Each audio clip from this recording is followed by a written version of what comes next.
Hey friends, I haven't shot a video in a while. There's been a lot going on, life happens. But this spring, well, it's not spring yet, but I think 34 days and then it's spring, but I'm not counting. I'm feeling this renewed sense of energy towards working on projects for the yurt. There's a lot that needs to happen. A lot has happened, as I'll show you. I'm going to walk you all through the yurt. I know a lot of people have been wanting to see the yurt. And really what I want to do is kind of take a before video of the current status. And then in a few months, after I've knocked out some additional projects on the interior, walk you through it again. So the yurt is not very clean right now.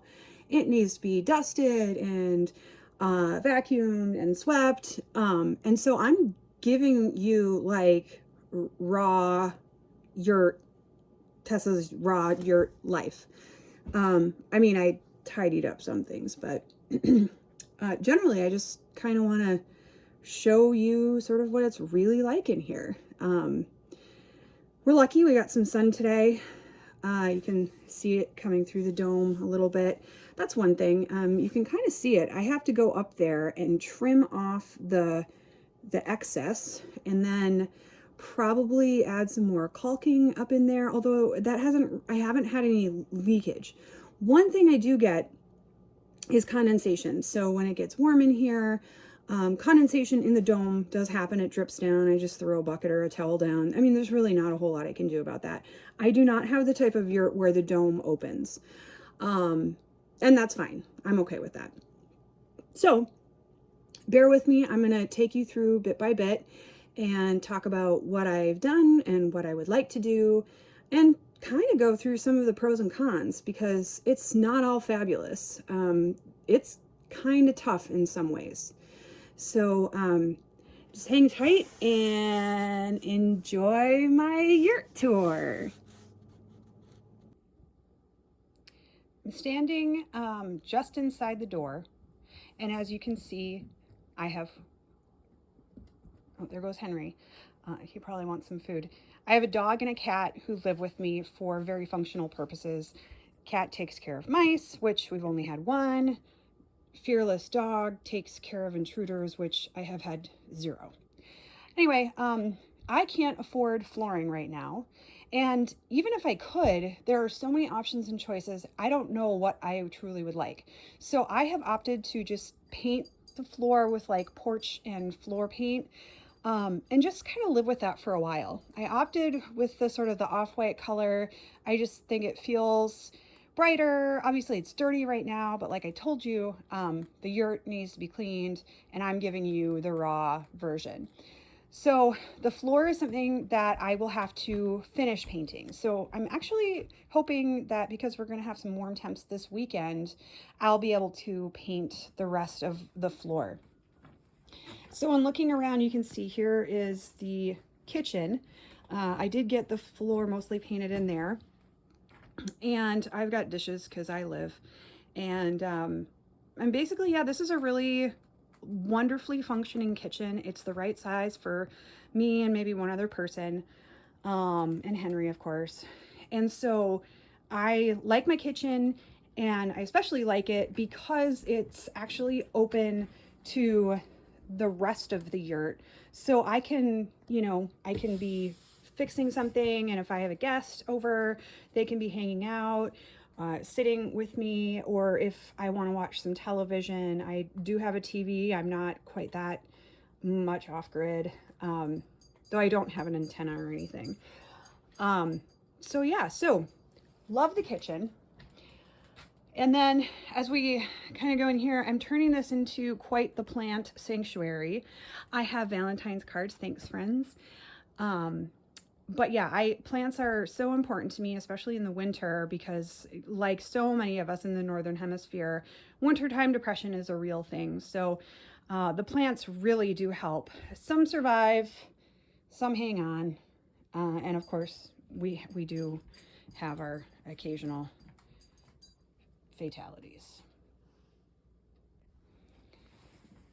So as many of you probably know, I burn wood for heat, and wow, like I said, it's a mess in here. This is pretty much how it is every day.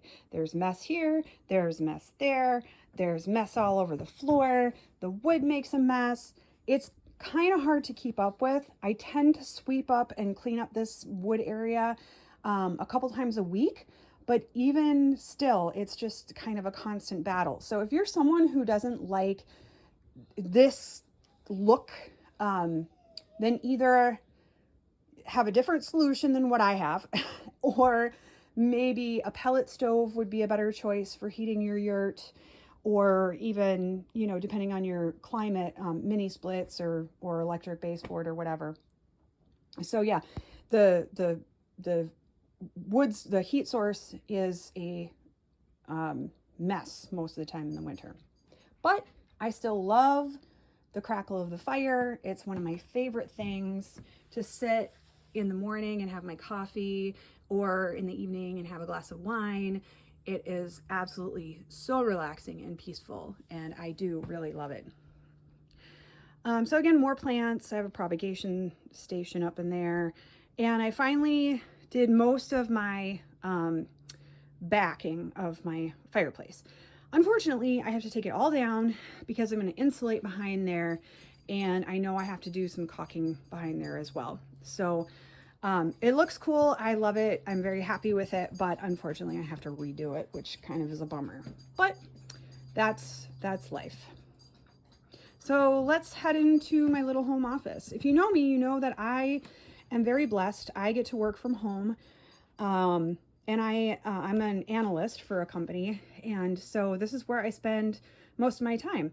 I have an electric blanket that helps keep my toes warm, and I really do enjoy working from home because, like, on my lunch break, that's when I'll go outside and haul in wood or whatever. It just makes it super easy to keep the heat in here going, and then also being able to go from working with numbers and computers and coding and all that, and being able to step outside and just get some fresh air and nature is really helpful in my job itself. So it's my workstation. I'm not gonna go over there too much because it's just nerdery. Now we are on the other side of the yurt. You can see the stove still and Henry being a celebrity. And this little area here, this is where I do my artwork. I'm working on a painting right now, you can see. I have other project stuff down below. I also like that this table is against the couch and I can add in more plants. And if you know what is wrong with this guy, let me know, because I repotted him. I've got some new growth going, and I'm hoping he's going to make it. It does look like he's going to make it. I should have mentioned this earlier, but another reason I really like having a lot of plants is because I burn wood, and so it helps, at least in my mind, I think it helps with air quality. I purchased a room divider, which is really great because I like the ability to rearrange my yurt on a whim. So rather than having permanent walls for my quote unquote bedroom area, I can just move this around to however I want. So let's just take a peek at my sleeping area. Now, initially I had a king size bed in here, and that turned out to be way too huge. So I actually just cut my mattress down to a full size and hung some curtains. And this is my sleeping area, and it's really cozy and comfortable, and it feels separate from the rest of the yurt.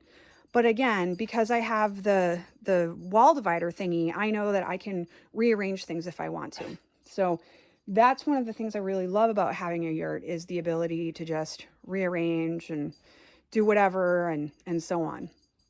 So I'm going to give you a quick little mini tour of the bathroom, and then we're going to go over some of the not so great things about the yurt. So behind the curtain, don't look behind the curtain, is what I'm calling sort of my closet area. I have a wire shelf in there, the vacuum's in there, I have, other things, my ladder to get up to the to get up to the loft. I've got a lot of storage up in the loft, but this is a really efficient use of this kind of awkward space, and it has worked out really well. Recently, I had my bathroom door hung, which is awesome because before I just had a curtain.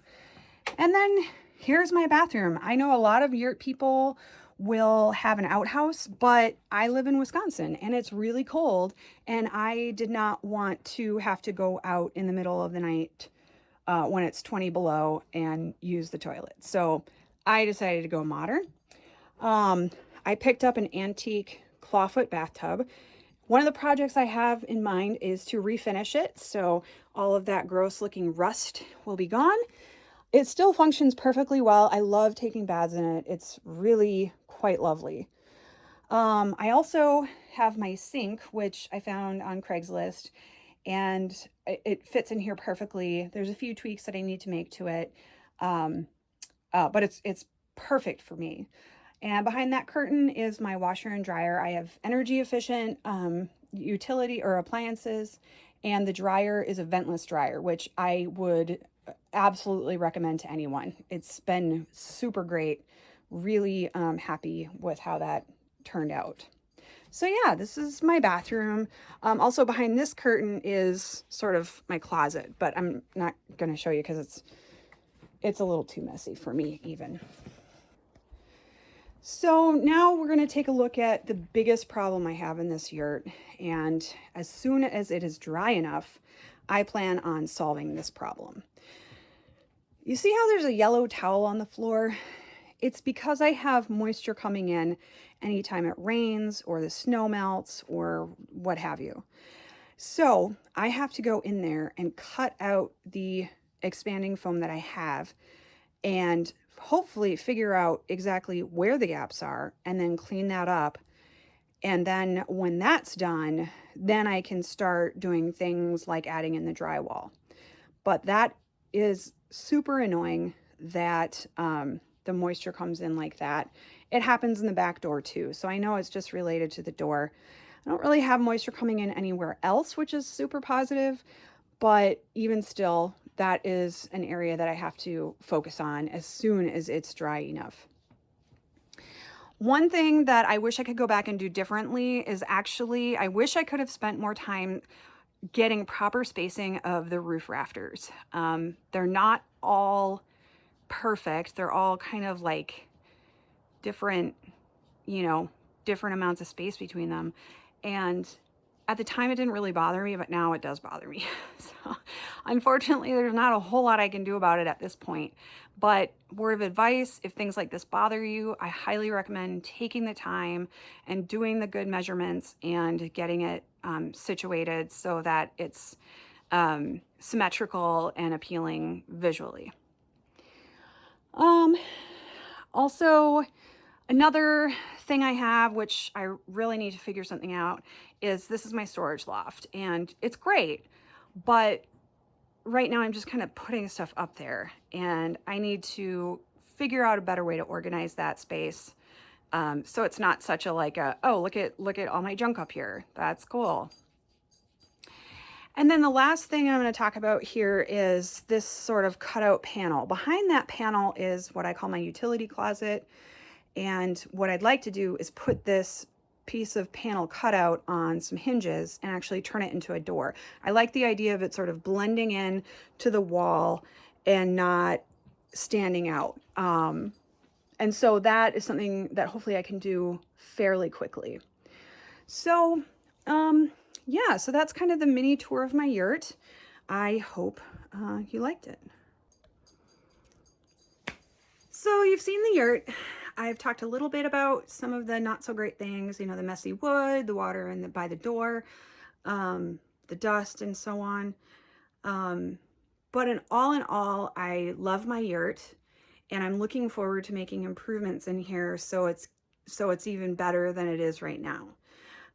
So hopefully I'll do a much better job at making videos this year, and you'll be able to come along and see what kinds of things I'm gonna do, and how this place is just gonna get better and better, because it can only get better. Or, I mean, I suppose that's kind of wishful thinking, but I will make it better.